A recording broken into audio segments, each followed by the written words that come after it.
It was late in the afternoon. I was sitting in the living room, working on my laptop, while my wife was busy with something in the kitchen. No, you didn't. She's laughing now in that way she does when something's genuinely funny. He actually said that in the meeting? I shift on the couch, my shoulder brushing up against her phone on the side table, where it's plugged in, charging. The screen lights up with a text message, catching my attention. I see the first few words of an incoming message. It's from someone named Marcus Reynolds. I can't stop thinking about last night. The rest is cut off. The phone is right there. All I have to do is pick it up. A little voice inside my head tells me not to, but another part of me which has been growing over the last few months tells me I have to. Ha! I can't believe she said that, Elise says, still laughing in the other room. I mean, she was really out of line, but still. I pick up her phone. I know her password. I've seen her put it in 100 times. 4729. The phone unlocks. I open the text messages and go to the conversation with Marcus Reynolds. The first message that I see is the one that just came in from him. Marcus, I can't stop thinking about last night. The way you looked in that dress, Elise. Neither can I. These secret meetings are getting risky, though. Marcus, worth every risk. Dinner again tomorrow, the usual place. Elise, can't wait. I'll wear that thing you like. There are more messages going back for weeks, months. Hey, Nancy, I gotta run. James is probably waiting for his dinner, Elise says. Her voice sounds weird now, or maybe it's mine that does.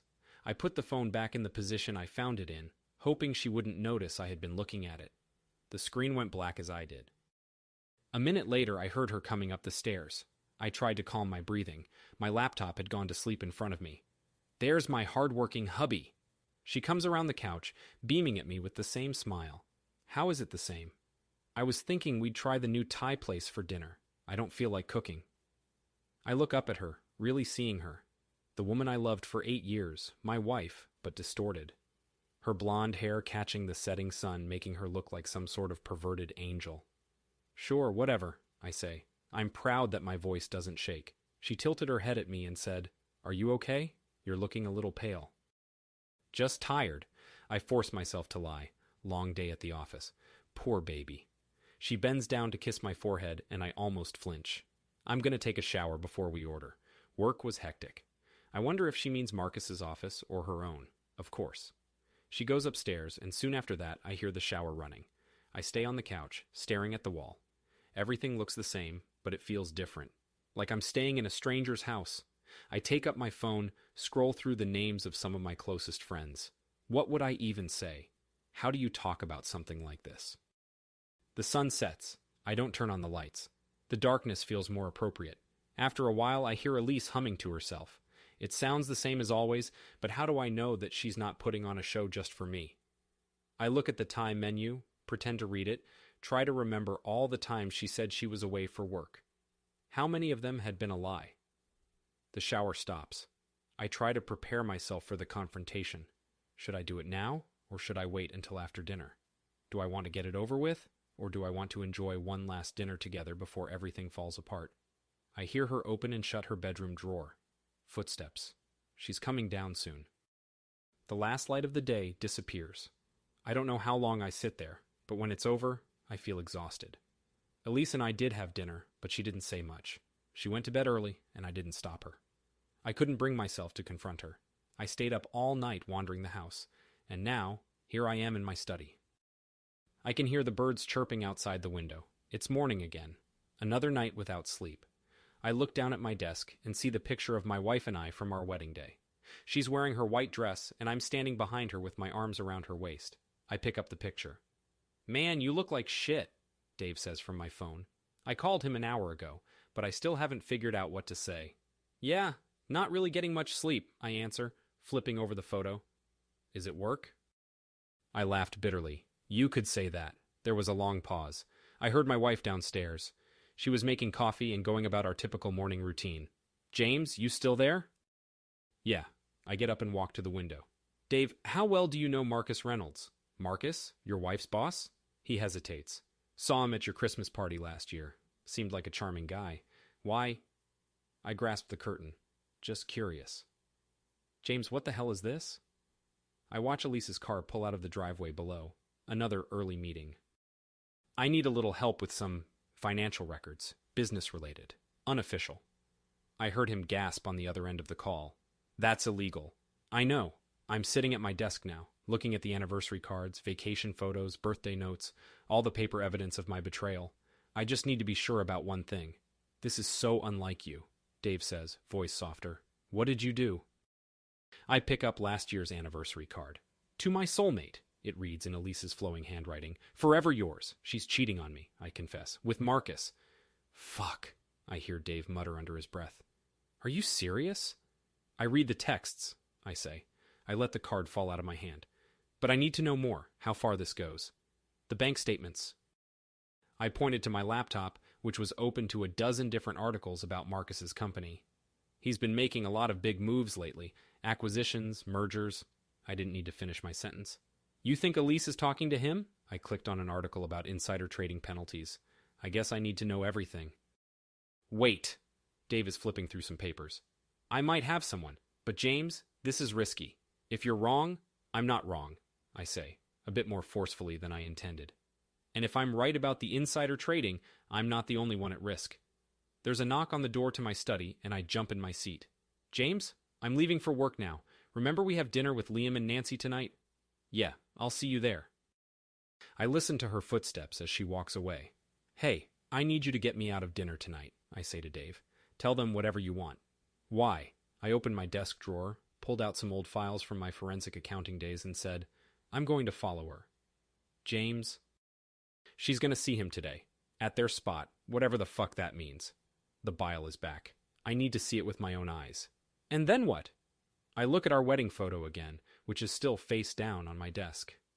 Then I start gathering evidence, the kind that holds up in court. Dave's probably right. You should be careful. I will. But before I go back, I need all the information.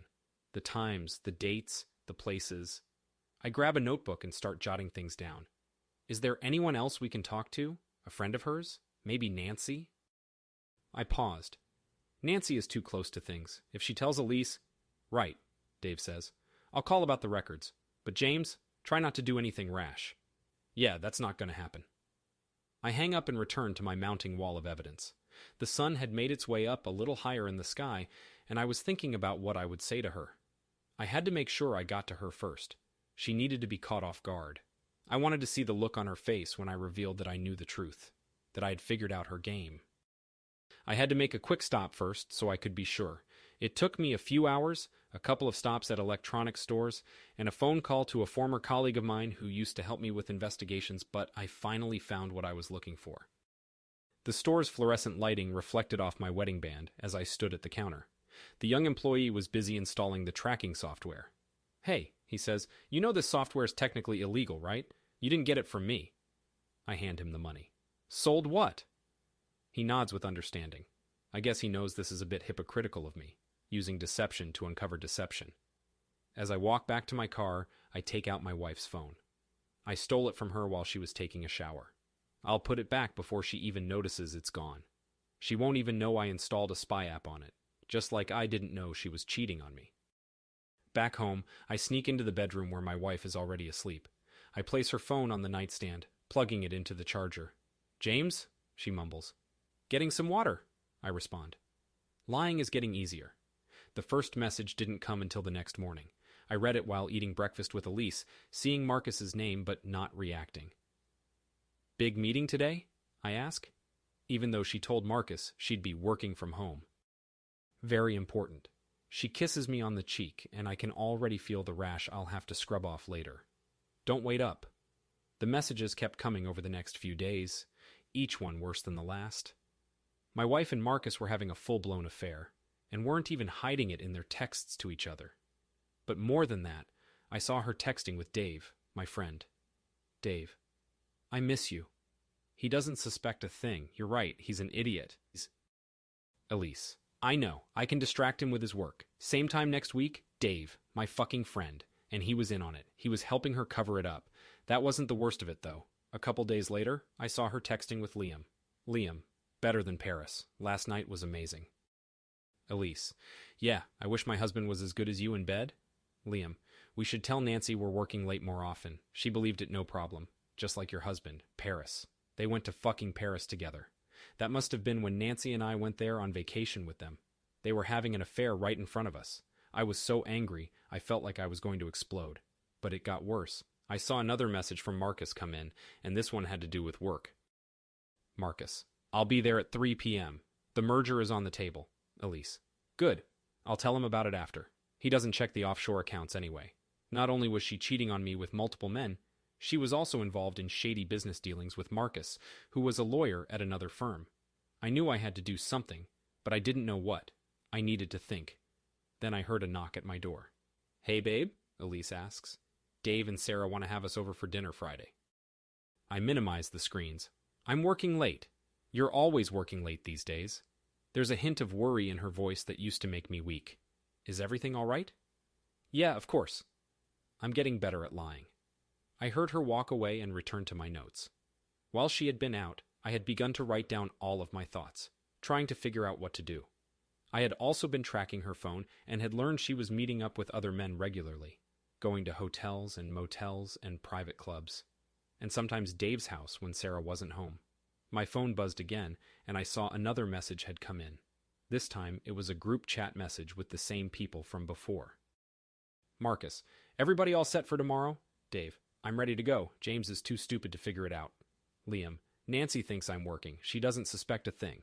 Elise: And my husband thinks I'm at a charity event. I was fuming with anger now. It was all a big joke to them. They were laughing at me behind my back. They thought I was an idiot. They were all in on it, and I realized they had been for a long time. There was a big conspiracy surrounding me, and I had been too blind to see it. The sound of my wife's car starting up in the driveway brought me back to reality. I watched her pull away through the window, wondering where she was going. My phone buzzed again, and I saw she was on the move. I had been tracking her location, and it was updating, showing she was going somewhere, probably to meet one of her many lovers. I opened the bottom drawer of my desk and took out a legal pad. I began to write down everything I knew, making categories for different types of evidence. Corporate espionage, financial fraud, and a pattern of deception were all categories I wrote down. Another message came up on my phone, and I glanced at it. Elise: Miss you all already. Can't wait for tomorrow. James suspects nothing. He still thinks I'm his perfect wife. I added another category to my list: conspiracy.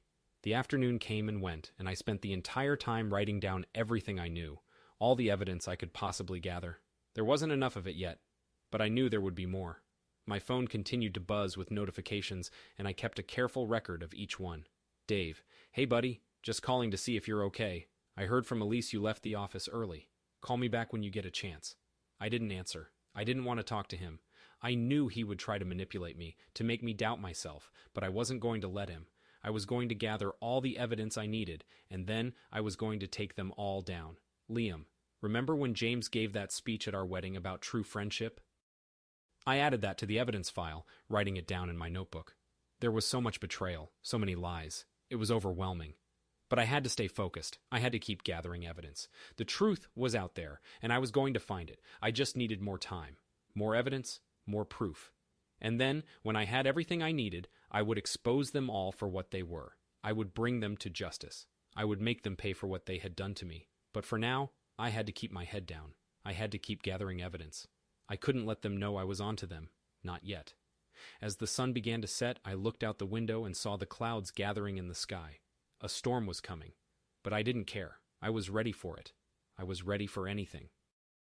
I just had to keep gathering evidence, keep writing everything down, keep track of all the lies, all the betrayal. And then, when the time was right, I would strike. I would bring them all down. I would make them pay. But for now, I had to keep quiet. I had to keep gathering evidence. I couldn't let them know I was onto them. Not yet. And so, I kept writing, kept taking notes, kept gathering evidence, and waited for the storm to pass. The storm continued throughout the night, each crack of thunder and flash of lightning mirroring the turmoil inside me. I lay in bed, my mind racing with thoughts of betrayal and revenge. Sleep was elusive, and I spent the early hours of the morning organizing my thoughts and preparing for what lay ahead. As the rain finally subsided, I made my way to the study, grabbing a few law books from the firm to aid in my quest for justice. It was time to take matters into my own hands. The next morning, I sat in my study, looking through a few legal books I'd borrowed from the law firm. I also had my laptop out on the desk in front of me and was in the middle of reading about the division of assets in the state of Connecticut. Elise had already left for work.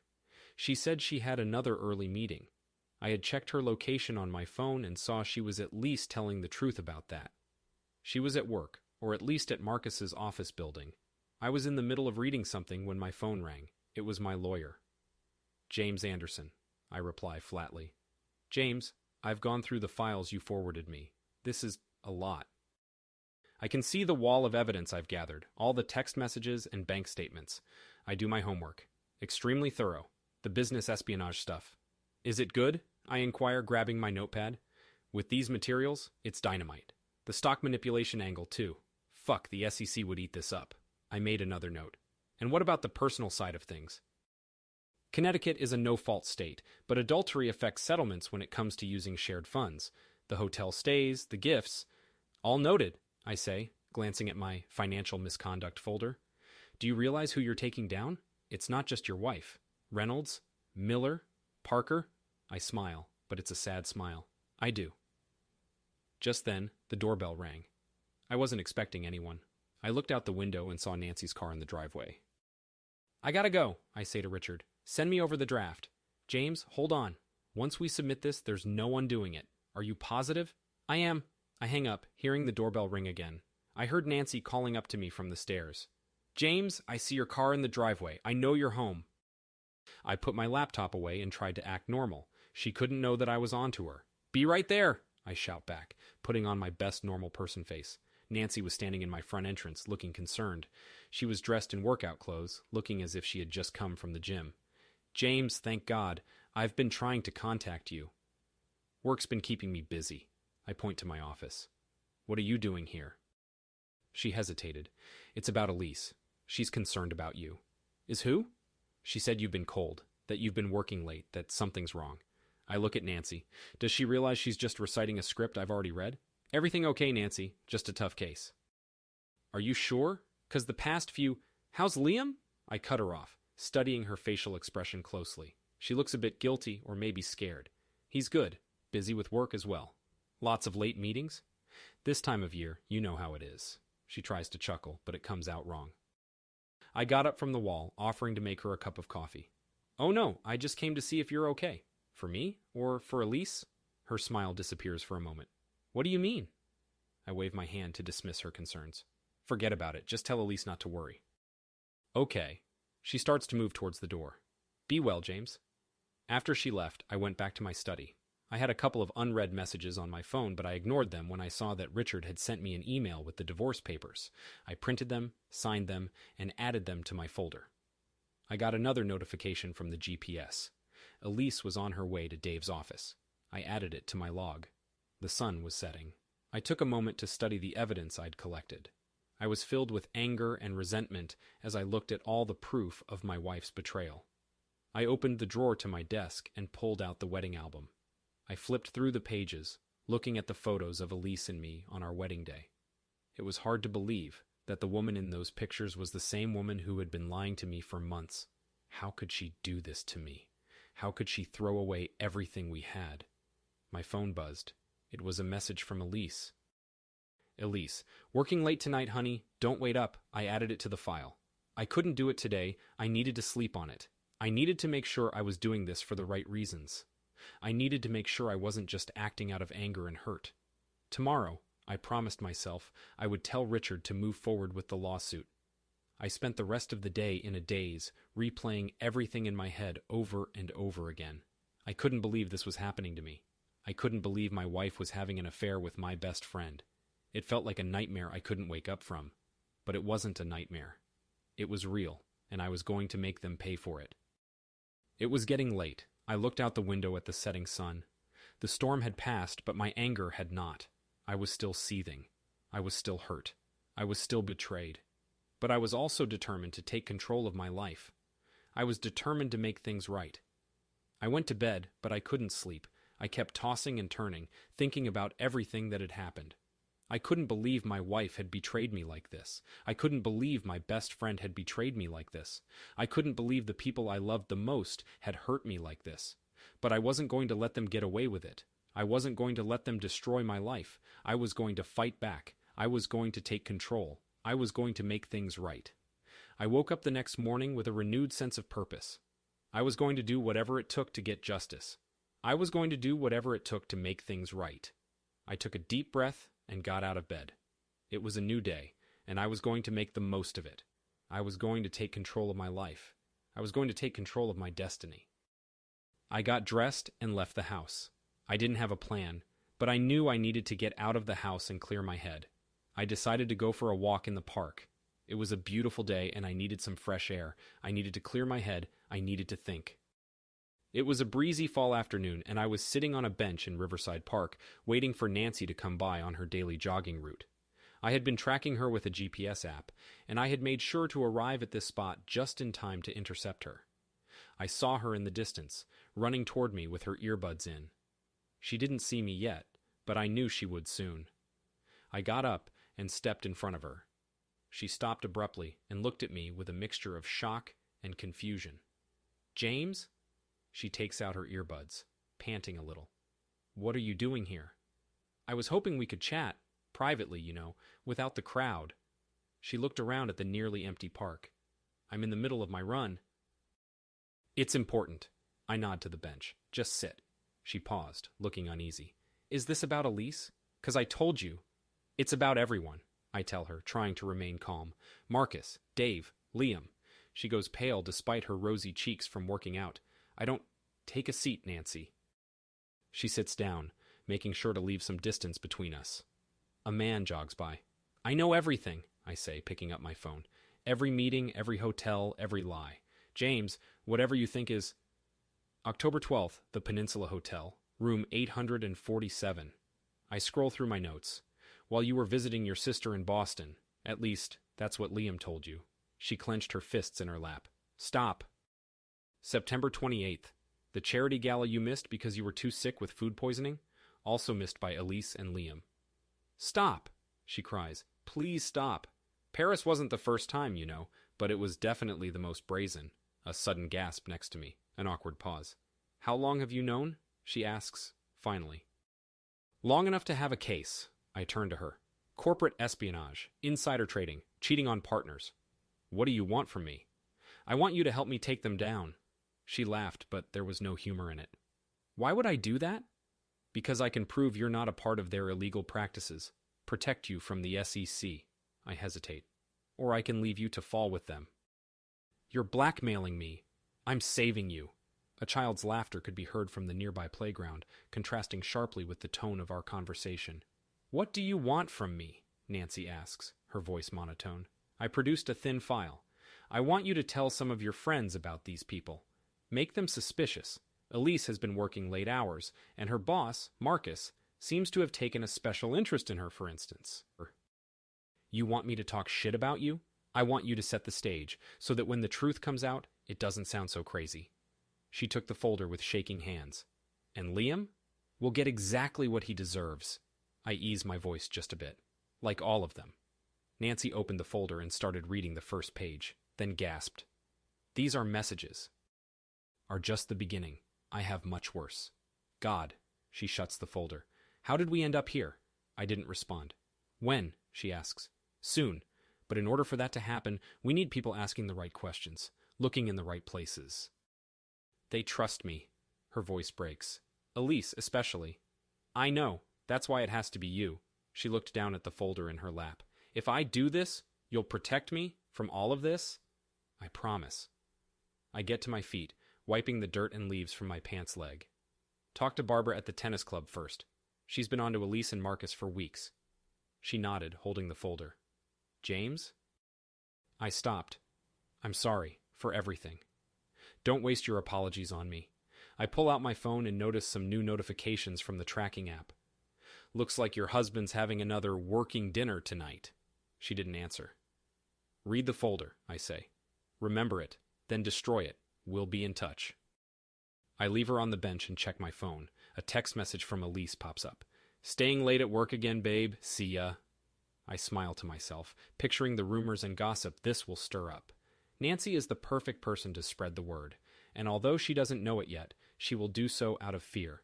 It's all coming together. Now it's time to set the plan in motion. 3 weeks later. The rumors have spread throughout the community, just like I had hoped. I'm sitting in my car, parked outside the Riverside Heights fundraising gala. This is going to be a very exciting evening. The community hall is beautifully lit up, and I see well-to-do guests entering it. Nancy did a good job spreading the word. "James!" Barbara Mitchell calls from across the parking lot.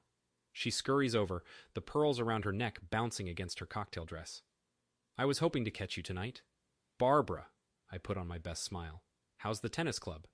"Oh, you know." She leans in a little closer.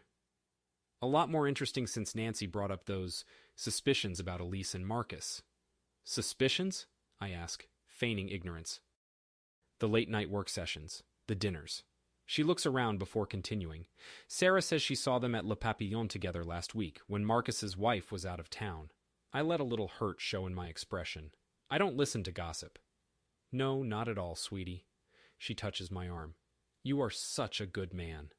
I go into the hall, and I see Elise right away. She's wearing the red dress that Marcus bought her, although she thinks I believe she bought it at the mall with Nancy. "James." Nancy is there next to me. She's clutching my arm a little too firmly. "Can I have a word with you?" I walked with her to the side of the room and noticed people changing positions to listen in. "It's working," she whispers. "Marcus's wife was asking me about it at yoga this morning." "Good." I take a sip of scotch, looking at Elise. "We need to keep the financial angle at the country club going." "James?" Elise is walking towards us, holding a glass of champagne. "I thought you were working late tonight." "Wrapped up early." I hug her, kissing her on the cheek. She reeks of cheap aftershave. Wouldn't miss the Children's Hospital fundraiser. Nancy leaves, but not before giving Elise a long look. "What was that?" asks Elise, with a small frown. "What was what?" "Nancy's been behaving weirdly, and Barbara Mitchell bolted when I tried talking to her earlier." I shrugged. "Maybe she's mad that you were elected chair of the committee instead of her." The evening went on, and I observed everyone, noticing more and more how things were changing, how people stopped talking when Elise got close to them, how they turned away from her, the women who had been her closest friends. "You know Marcus Reynolds?" one woman says to another. "I guess his wife found some hotel receipts." "And that new girl at the office?" the other woman says. "The young blonde one?" When they see me, they quickly stop talking and walk away. Dave comes up to me, greeting me with a smile. "Keeping busy?" I look him in the eye. "How's Sarah?" "She's good. Real good." He fidgets awkwardly. "Hey, about those tax docs." "Later." I interrupt as Liam steps up, Nancy following him like a lost puppy. "Nice crowd," Liam says, his arm draped around Nancy's waist. "People love a circus," I say back, and he's already looking a little queasy. The music starts up and everyone begins to dance. Elise is dancing with Marcus at arm's length, but nobody really believes that anymore. I see Barbara Mitchell whispering to her friends about it. "James?" Nancy whispers to me through the music. "I think we need to take it down a notch. It's too much." I turned to her and whispered, "Getting cold feet?" "No, but..." "Then follow the plan." Elise is giggling at something Marcus is saying in her ear. "It's all going according to plan." The music began to play, and I took that as a sign to step away from the table and go to the bar. From there, I could see the whole room. "Your wife is a hell of a dancer," the bartender says, topping off my scotch. "She's a hell of a lot of things." Let him wonder what I mean by that. As the night goes on, I see the smile falter a little on Elise's face as yet another old friend makes a lame excuse not to have lunch with her next week. She can feel it too, I realize. "Let's get you home, all right?" I say, putting her coat on. "Yeah," she replies. Did you feel like something was off tonight?" "Off?" "The people. They were strange." I lead her out of the library, past Barbara Mitchell and her friends who stop talking and watch us as we walk by. "It's probably no big deal," I say, lying. "Just some people worn out from their own fundraiser." As we drive home, I can see her reading her phone every now and then. She's probably texting Marcus or Dave, trying to figure out what happened tonight. I can't wait to see the look on her face when she finds out that Nancy has already told Marcus's wife everything, or when Dave's wife confronts him about the so-called business dinners he has been attending for the last couple of months. It won't take long before they all find out the truth. Just a few more weeks of whispers behind their backs, of wives finally listening to their gut instincts, of phone calls and text messages and emails, and then, boom! It will all blow up in their faces, just like I promised. I drive us home in silence. 3 weeks later, I look at myself in the rearview mirror of my car as I adjust my tie. I'll be attending Marcus's company gala this evening, but Elise left earlier today to help out with the preparations. I start the car and leave for the Riverside Heights Hotel, where Marcus's company has been hosting their annual gala for the last 8 years. The Riverside Heights Hotel looms in front of me, the lights burning brightly in the windows, making me feel even colder. I look at my watch. 8:15 p.m. Perfect. The ballroom inside is filled with people, the top brass for Marcus Reynolds' company party. It's a fitting place for tonight. Elise and I had our wedding reception there, 8 years ago. Mr. Anderson, the maitre d' nods at me, pointing to the coat check. Mrs. Anderson arrived about half an hour ago. Thanks. I look around and spot her right away. She's in green this time, hair tied up in a bun. Marcus is standing a few feet away, doing his best to look like security. But the cat's out of the bag now, thanks to Nancy. James! Dave walks up to me, smiling awkwardly. I didn't think you'd come. Of course I came. I grab a champagne flute from a waiter. This is a big night for us, isn't it? He looked at Elise. Oh yeah, the merger. And another announcement. I see a text from the process server letting me know he's in the lobby. James, seriously, Dave says. I think we need to talk. About a few things. Nothing to talk about, Dave. I grin back at him. I see things very clearly now. Nancy showed up at my side, looking pale. Is it happening? Tonight? Very soon. I glance over to see Liam staring at us from the other side of the room, looking puzzled. James! I hear Elise call out. She's approaching us with a glass of champagne. I didn't know you'd be here. Guess again, I say, and lift my drink to her. She looked a little surprised by my answer. You have no idea. Marcus stood up and raised his glass, tapping it gently. Excuse me, everyone. I maneuvered to the front of the crowd, Nancy following closely behind. Are you sure? She asks. Listen. Marcus began his speech about corporate excellence and strategic partnerships. Elise looked up at him and smiled, appearing proud of him. The crowd was listening intently to every word, not realizing the world-shattering news they were about to receive. And then I saw the process server coming in through the main doors, holding a legal envelope. And with that, it is my honor to announce, Marcus goes on. He made his way through the crowd, wearing a court officer badge on his chest, and people began to murmur as he passed. The merger of Reynolds Technologies with Elise Anderson? The waitress interrupts Marcus. Elise turned around, looking confused. Hello? Delivery. He offers you an envelope. She drops the champagne glass and it shatters on the floor. What? She asks meekly. Divorce papers, Mrs. Anderson, and a court order about your corporate espionage charges. A collective gasp could be heard from the audience, and Marcus stopped in the middle of a sentence. James, Elise asks, scanning the crowd for me. What did you do? What did I do? I shout. What did you do? I noticed that more security guards were approaching Marcus with legal papers. I saw his wife standing by the bar, glaring angrily at him. You don't understand, Elise begins, the envelope shaking in her grip. I understand everything. The cheating, the insider trading, everything. I move in. Page 4 is a good place to start. The SEC is going to want to know about those overseas accounts. Dave tried to back away from them, but found more of the same type of people standing behind him. Liam looked over at Nancy, but she didn't meet his gaze. You knew? Elise turns to Nancy. You helped him? She picked the right team, I say, stepping in front of her. Unlike you.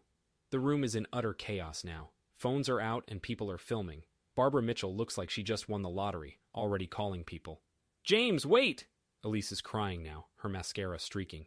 We can work this out. I'm not interested in working this out. I start to walk towards the exit, then stop. Oh, and that green dress? Marcus's wife would like it returned to her. I guess he re-gifts. I hear her start to cry as I leave, and soon after, I hear the clicking sound of handcuffs being put on someone. I don't turn around to see who it is. It doesn't matter. The papers will do the work for me. As I step outside, I take a deep breath of the fresh night air. My phone starts to buzz in my pocket. It's reporters. Nancy must have sent the documents to them. I smile as I think about the headlines that will flood the internet by tomorrow morning. I loosen my tie and look up at the stars, letting the cool breeze wash over my face. I can still hear the commotion inside, but it's muffled now, like a distant storm. I know that my actions tonight will have consequences, but for the first time in a long time, I feel like I'm doing the right thing. It's not just about revenge anymore. It's about justice. And maybe, just maybe, it's about finding a little bit of peace. I didn't get much sleep that night, and I woke up at dawn to watch the sunrise from my apartment balcony. I knew it would only be a matter of time before the shit hit the fan, and I wanted to be ready. When the first rays of sunlight hit the glass windows of Reynolds Technologies headquarters downtown, I knew it wouldn't be long now. 3 hours, 2 cups of coffee, and 1 fresh suit later, I was on my way to watch the show. The following day, I rode the elevator up to the top floor of Reynolds Technologies. I had a briefcase full of paperwork with me, ready to serve in the oncoming apocalypse. As I walked out onto the top floor, I noticed people whispering to each other and looking at me. Mr. Anderson. Sarah, the board's executive secretary, calls out to me from her desk. They're ready for you in the main conference room. Thanks, Sarah. I see that her desktop wallpaper is different now, not the photo of her, Elise, and Marcus from last year's Christmas party. The conference room doors are solid oak, imported from Italy during Marcus's recent renovation. James, it's Robert Chen, the lead counsel. He stands as I walk in. Thank you for the quick turnaround. The board members are all in their places at the giant table, but Marcus's seat at the head of it remains vacant. Because of everything, Robert continues, it seemed urgent. I put my briefcase down on the table.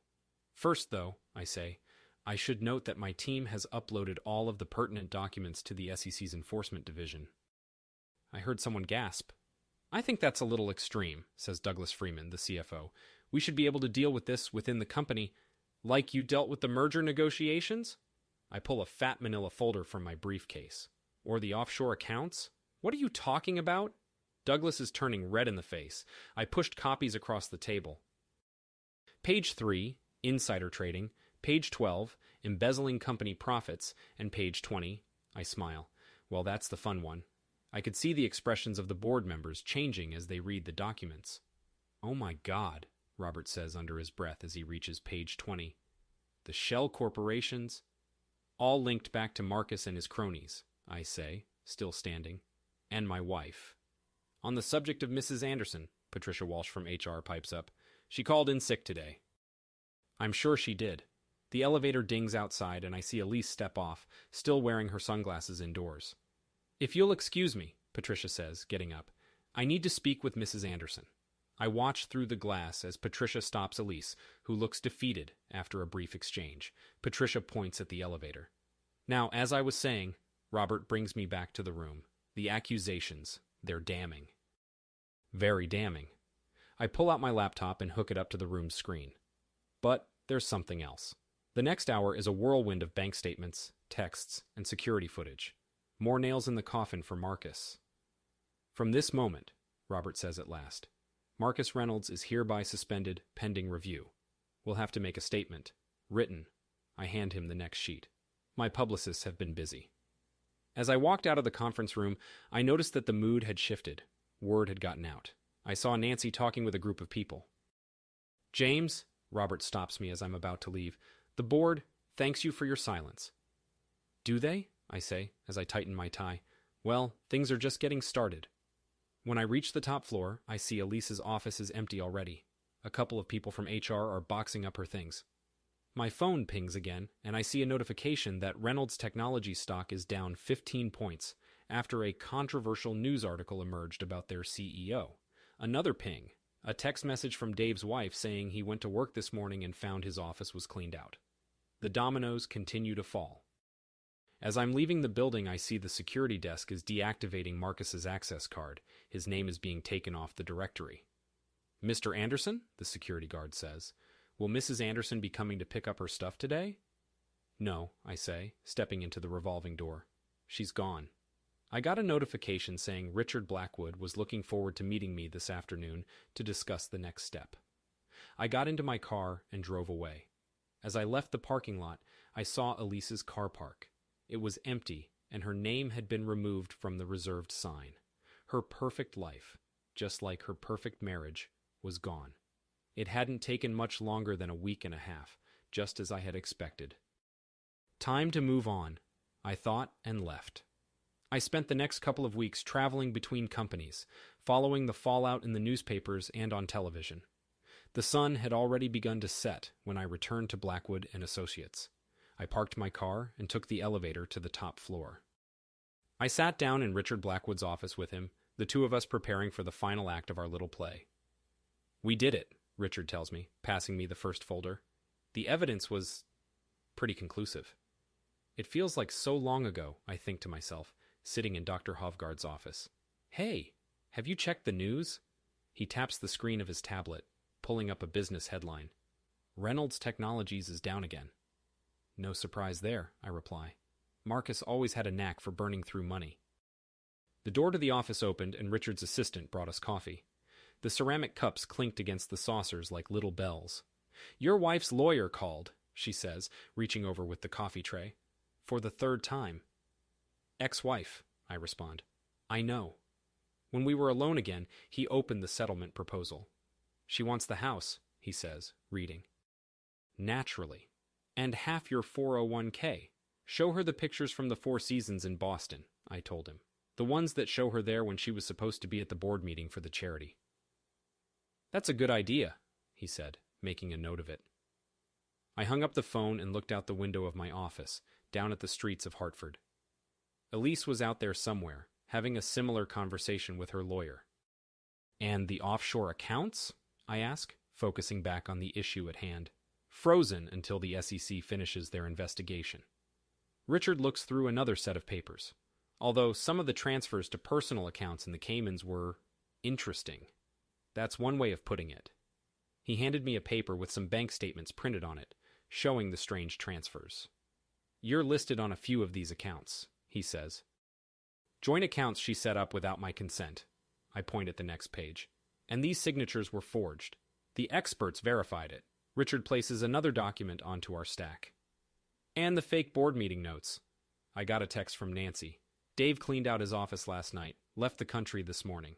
"One down," I say to Richard, holding up the text for him to see. "They're dropping like flies," he says. It makes me think back to that day when I found the messages on Elise's phone. "The hearing is tomorrow," Richard says, collecting the papers into a presentation folder. "With all of this, it should be brief." "How brief?" "Less than an hour." He snaps the folder shut. "The judge has seen most of it in advance." I stood up, adjusting my tie in the reflection of the window. "One more thing," Richard says, just as I'm about to open the door. "Her lawyers will probably say this is payback." "Good," I reply, turning toward him. "I don't give a fuck." The elevator descends slowly, taking me down to the ground floor. The trial will continue tomorrow, I know, and will likely conclude by the end of the day. My phone vibrates in my pocket. I look at it and see a missed call from Liam. I guess Nancy must have filed her testimony by now. He was probably calling to beg for forgiveness. It was too late for that, though. I could never forgive him for what he'd done. I climb into my car and drive home. On the way, I keep thinking about everything that had happened over the past few years. How I'd been lied to and deceived, manipulated, and cheated on. But now, finally, it was over. I felt a tremendous sense of relief. It was like a weight had been lifted off my shoulders. For the first time in a long time, I felt free. I spend the remainder of the day packing my belongings, preparing for the inevitable divorce. I don't eat dinner that night. The colors of the sunset were coming through the windows of my office. I had started packing some of my things. I had decided to stay. I knew I would eventually get used to it. At least now I knew the truth. My phone buzzed with a news notification. Marcus Reynolds, the CEO of Reynolds Technologies, admits to fraud and pleads guilty. I put my phone down and ignored it. I didn't care about that anymore. I didn't care about any of it. The doorbell rang and I went to open the door. It was Nancy. "I brought some wine," she says. "Figured you might need it after the week you've had." I move aside to let her in. She looks around, noticing the missing wedding photos that once adorned the walls. "The movers are coming in the morning," I say, bringing her to the kitchen. "Can't believe this is the end." I got out 2 glasses from a box labeled Kitchen Keep. The divorce, or the fallout, everything. She sits at the bar, observing as I pour the wine. "What about Dave?" Switzerland?" "Seems like his ski instructor gig isn't panning out." She takes the glass from my hand. "Sarah's lawyer is having a blast with that." The wine was good, probably better than I deserved. I saw Elise yesterday, Nancy eventually says. I took a sip from my drink. How is she? She said she was working at her sister's real estate company in Boston, and she was off. Off how? Nancy looked at me, her finger tracing a line in an invisible pattern on the kitchen counter. Less, yes, just less of her. I stood up and looked out the window. The sun was setting over the neighborhood. I wondered if Elise was watching the same sunset at her new place. Do you regret it? Nancy says. The exposure? The divorces? The lives we ruined? The truth we told? I look at her, thinking. The truth doesn't require any apologies. She nods. We drink the rest of the wine in silence, not bothering to turn on any lamps as the sun sets outside. I should get going, she says at last. Liam's settlement conference is tomorrow. Make sure your lawyer asks for the lake house. He paid for it with insider trading funds. She hesitated at the door, then looked back at me. James, she said, thanks for teaching me what true loyalty is. I walked around the house after she left, looking at all of my belongings, soon to be someone else's. Elise and I had a good life together, or so I thought. But the truth is, she was cheating on me for years, and I never knew. Looking back, there had been signs, but I ignored them. I was blind to it. I went upstairs and packed up the rest of my things. Tomorrow I'd be moving out, but tonight I would sleep here one last time. I looked around the bedroom, at the half-empty closet, and saw a single earring on the floor. It must have belonged to Elise. I picked it up and put it on the nightstand. My phone buzzed and I saw a text from Richard. The divorce had been finalized. I went to the window and looked at the house across the street. There was a family having dinner inside, and I could see them laughing together, perfectly happy. It made me wonder if I'd ever feel that happy again. But at least I knew I would never feel that betrayed again. I went downstairs and picked up the earring again, putting it in a box of my things to donate to Goodwill. Someone else would get more use out of it than I would. At least I had everything I needed to prove Elise had been cheating on me. It would have been nice to have it sooner. All right, everyone's presentations are done. Nick, the manager, said as he tried to move the discussion forward. Excuse me, I haven't. I recently found out something. Nick interrupted me and began to speak. There's apparently someone in this department who didn't graduate high school and is just a part-timer. Meetings should be for employees only. Absolutely right. His lackey, Mike, of course, agreed with Nick. I'm leaving. After leaving the meeting room, I started to shut down my computer. I noticed that an email had arrived, not in my personal inbox, but in the company's shared email. Thinking, there's no point in speaking up, no one will listen, I went home quietly. The next day, I heard a commotion from Nick's desk. He was staring at his computer screen, his face pale. Nick? Is something wrong? Mike looked at the screen with him. And he turned even paler than Nick. Why is he so angry? Knowing the reason for Mike's distress, I thought to myself, serves them right. My name is Adam. My mother passed away when I was in the 9th grade, and I was raised by my father. Well, you could hardly call it being raised. After my mother passed, my father changed. He drowned his sorrows in alcohol, and though he still went to work, he squandered our living expenses on horse racing. Because of that, I had to start working part-time as soon as I entered high school. Every month, I went to the convenience store with bills in hand that couldn't be auto-deducted from my father's account. Even though I endured it because I didn't want to be alone, I reached my limit in my second year of high school and dropped out. I found a live-in job at a distant inn. Thank you for everything. The day I left home, my father, still staring at the TV, spoke. Take care. That was our last conversation. Back then, 18 wasn't the age of majority, so I needed my father's permission to work, and I couldn't hide my place of employment. Yet, my father never visited me even once. I kept working just to survive, and before I knew it, I was 42. Years of hard work paid off, and I was transferred to the headquarters. I was thrilled to be recognized by the company, as I thought I'd be working in the field until retirement due to my lack of formal education. Listen up. Our work can change the future of our employees. Don't drag us down. On my first day after the transfer, Nick, dressed in an expensive suit, spoke sternly. There was a reason for this. Our inn was located in a prominent tourist destination, known so well that everyone in the state could sing its commercial jingle. At its peak, we had 5 locations within the state. but that was long ago. Due to financial difficulties and aging facilities, only the place where I had worked for many years and the original establishment remained. I was prepared to lose my job anytime, but now there was a glimmer of hope. With the rise of social media, the tourist area where the inn was located started gaining attention again. Depending on how hard the sales department, where I was transferred, worked, we could either thrive or be forced to give up this prime location to the new hotel chains continuously popping up. For Nick, who had switched careers from another industry to strengthen our sales, this was a battle he couldn't afford to lose.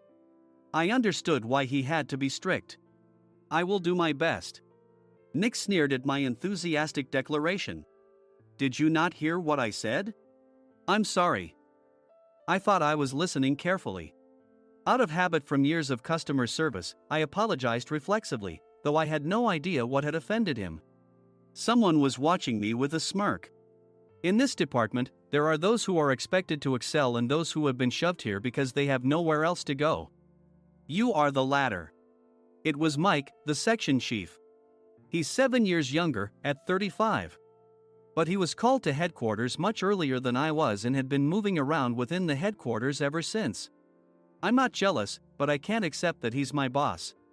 Graduating from a prestigious university, he has an unusually high pride and caused many problems as a newbie, making things very difficult for me when I was the front desk leader.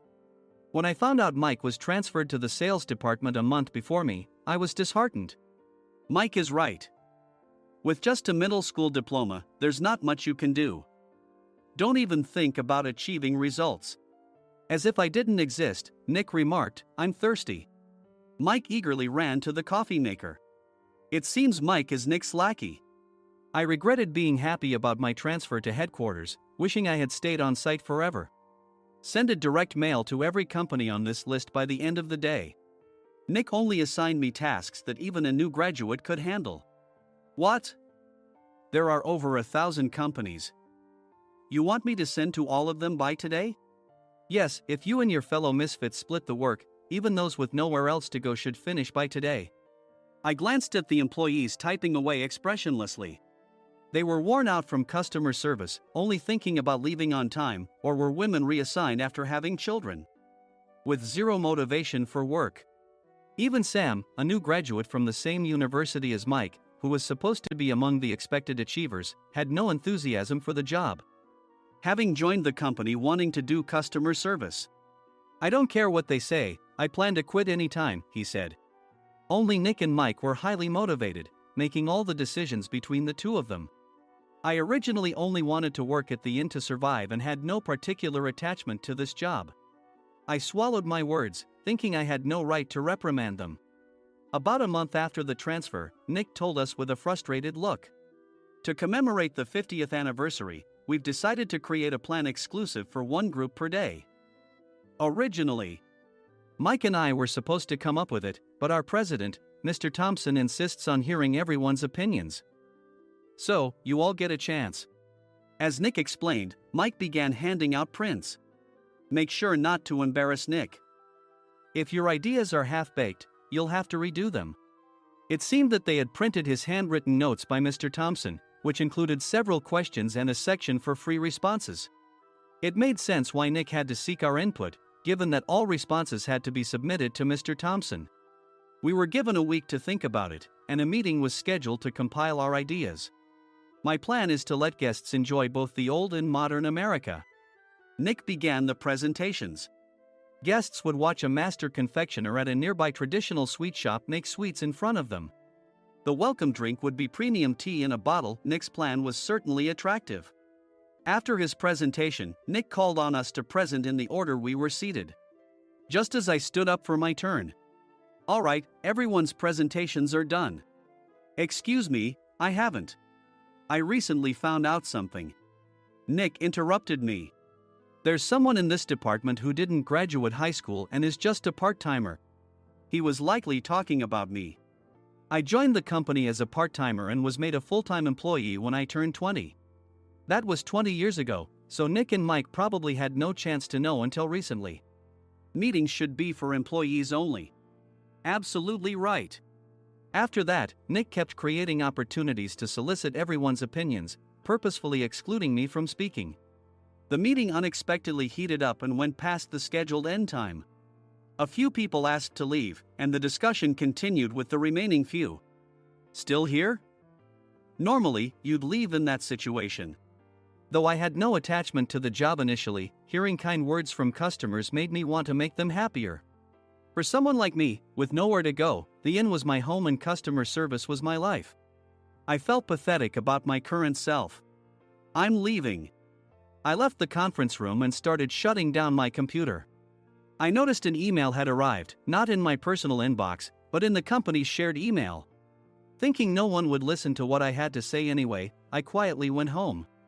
The next day, while preparing the DM as instructed, I heard a commotion from Nick's desk. In his haste to stand up, he hit his knee on the desk. He stared at his computer screen, his face pale. "Nick! What's wrong?" Mike, thinking he should be the first to rush over, approached Nick while still wearing his coat. He peered at the screen with Nick. And he turned even paler than Nick. Why is he so angry? Who is responsible for this company? Nick, more irritated than ever, asked, and Mike answered without checking. Probably Sam. Sam wasn't there because he was attending a morning training session for new hires. Nick gave up on getting angry and returned his gaze to the screen. They were looking at an email that arrived right after the end of the working day yesterday. Apparently, no one, including me, had checked it before leaving. The email was from a large company that used us for their annual employee trips. The president and executives of that company also frequently used our services personally. President of the company, Mr. Mason himself, had declared that neither he nor his company would ever use our services again. Well, some companies cancel their employee trips or stop using our services due to financial struggles.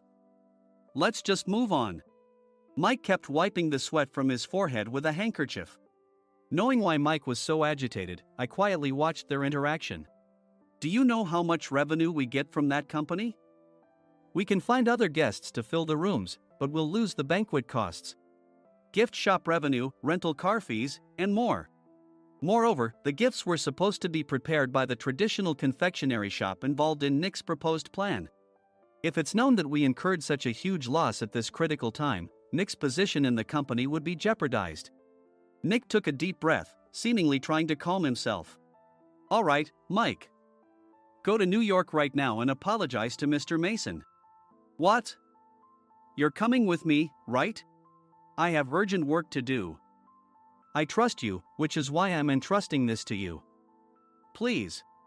Mike, believing Nick's sincerity, agreed with a determined look on his face, saying, yes. That's Nick for you.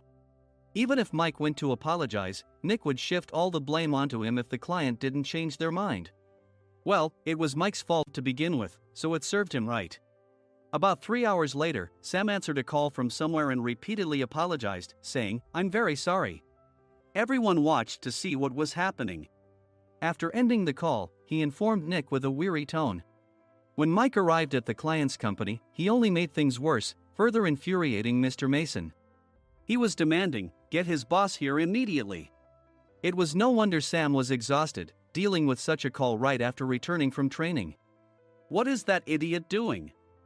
All right, Adam, you're coming with me. If sacrificing Mike didn't work, then I must be next. Normally, I'd want to refuse at all costs, but I saw an opportunity in this situation. If I can be of assistance, I'd be happy to join you. I obediently followed Nick, and we flew to New York. When we introduced ourselves at the reception, it became clear how serious the situation was, as the receptionist personally escorted us to the president's office. Angry voices leaked through the door, making both Nick and me uneasy. Excuse me. I'm Nick, the supervisor. I understand my subordinate has caused you trouble, and I deeply apologize. Nick, with his experience in the corporate world, knew enough to offer an apology before excuses. However, his customer service skills left much to be desired. I sighed as I saw Mike trembling like a small dog in the corner of the room. What kind of training are you giving your subordinates? Mr. Mason glared at Nick with a red face. The intensity of his gaze made even Nick take a step back. Regrettably, I joined this company only 2 years ago and was unaware of Mike's issues. I should have identified his shortcomings sooner. Indeed.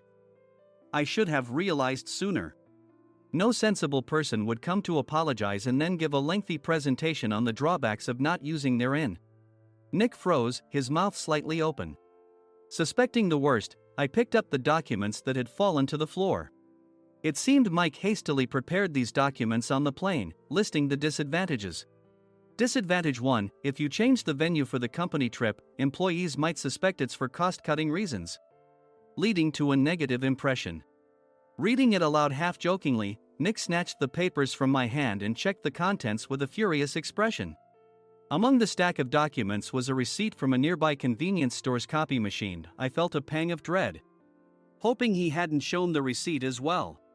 What do you think he said when I asked what kind of nerve he had to do this? I'm very sorry. Faced with the dire situation, Nick must have thought there was nothing left to do but apologize. In a voice smaller than I'd ever heard from him, he uttered words of apology.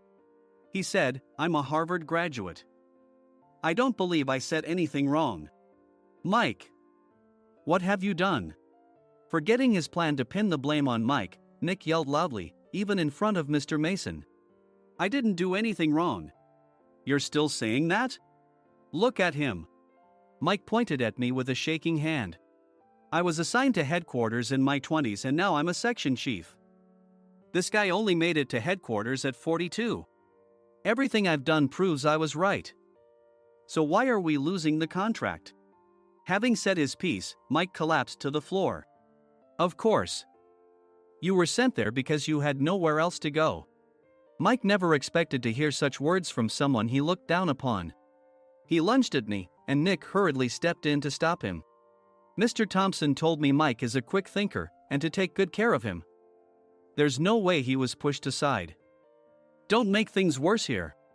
"He didn't say quick thinker, he said only quick-witted, didn't he?" I don't remember that part." I recalled the many troubles Mike caused when he was a newbie. When Mike was on the front line, his pride was so high that he never apologized to customers. Customer service, especially in our job, doesn't work alone. It brings both good and bad situations. If the front staff or housekeepers made mistakes, or the cleaning company didn't properly clean a room, one had to apologize to the customers regardless of personal fault. Mike, in such situations, would never apologize, insisting he wasn't at fault. This often angered customers, and as the front desk leader, I frequently had to apologize on his behalf. He caused complaints and disrupted operations, which is why he was quickly moved to headquarters. In departments where he didn't interact directly with customers, his quick thinking was beneficial and things went well. But it seemed his flaws were starting to show. Corporate reservations are supposed to be entered into the system by the sales representative. But a quick check yesterday revealed that more than 10 items were missing from the client's reservation. The handover document clearly stated what needed to be prepared. Why didn't you enter it into the system? Why do we have to give them special treatment? Filling rooms near the banquet hall, setting up all the food in advance. Specifying the brand of wine, they're too demanding. No wonder he always angered customers, I thought, feeling a headache coming on. Grouping them in rooms near the banquet hall is for our benefit too. It makes it easier for the staff to set up beds and serve breakfast since everyone's schedule is synchronized. As for the other requests, Mr. Mason suggested them to lighten our load. I didn't know that. Nick finally seemed to realize that Mike was the one who had angered the client. What did you say to them? I just told them we wouldn't give them special treatment anymore. We shouldn't waste effort on things that don't bring in money. I was utterly exasperated at his lack of understanding of customer service. Of course, we shouldn't comply with unreasonable demands. But carrying over successful practices from past stays makes customers feel remembered and enhances their experience. Good memories encourage repeat visits. That's part of our job. I looked down at Mike, who was sitting on the floor. In our job, nothing is a waste. Mr. Thompson likely moved you to the sales department, hoping you'd finally understand this. How do you think he feels now that you've failed to meet his expectations? Mike, tears in his eyes, fled the president's office. I was amazed he still hadn't apologized. You have it tough, Adam. It's okay, we're all employees of the same company. I deeply apologize for this disrespectful incident. Especially after all the care you've shown us. If it weren't for you, Adam, I really would have stopped staying here. When I heard you were moving to the sales department, I was willing to reconsider if you handled it. Seeing us talk so amicably, Nick's face contorted. Do you two know each other? Adam's service is excellent. I always requested him specifically. Normally, we don't accept specific staff requests, but we made an exception for Mr. Mason, adjusting my shifts accordingly. He had personally stayed at our hotel just before my transfer, and during casual conversation, I mentioned, I'm moving to the sales department soon. If I hadn't told him then, things could have been much worse. Please continue to take care of us. I look forward to it. On the return flight, Nick awkwardly offered me a can of beer. It's still working hours. Of course, I had no intention of forgiving him for a single beer. Nick might try to pin everything on Mike and avoid any consequences. While pondering this, a startling fact came to light. Nick, the tea bottles for the plan have arrived. I handed Nick a bottle labeled with our inn's name. They look good. What are you talking about? These are plastic bottles. I had assumed we would use the trendy, high-end bottling tea. But what arrived were ordinary plastic bottles of tea with customized labels. The only unique aspect was the label, which had the inn's name, making it look customized. Upon further investigation, I discovered that a substantial amount of money was set to be paid to the tea company. It was priced like bottling tea. Does this plastic bottle really cost $100 each? The tea inside is specially blended for us. The extra cost is for that. Wouldn't it be better to use another tea company? Or is there a specific reason we must use this one? As Nick continued to make excuses, I showed him a printed email. I informed the tea company's president, Mr. Mitchell, that we discovered irregular payments and he confessed. He said you two were high school classmates and planned to split the extra money. That idiot. Why did he confess? That's not important. You should worry about yourself, this could turn into a police matter. Opening the bottle cap, I suggested. How about calming down with this tea? It supposedly has a relaxing effect. Nick drank the tea frantically. In the following days, decisions were made about their fates. Mike was reassigned to the General Affairs Department, with no chance of transfer or promotion, as per Mr. Thompson's orders. As for Nick, since the payment to the tea company hadn't yet been made, he narrowly avoided legal trouble.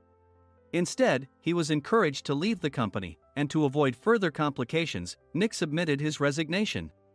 Rumor has it that connections between HR departments have made it difficult for him to find new employment. Even though it was good to have those two gone, something unexpected happened in the sales department.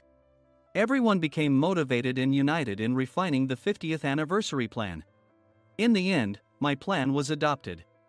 We collaborated with the Tourist Information Center to provide personalized guides. The plan, tailored to the number of guests, was truly special for the 50th anniversary. Hey, is Adam's family coming to stay? I immediately booked that special plan for my family. Sam noticed it on the reservation list and quickly picked up on it. Yes, I'm inviting my father. That's great. I might invite my parents too. I lacked the courage to face my father just as Adam. But here, with the confidence Mr. Mason praised, I felt ready.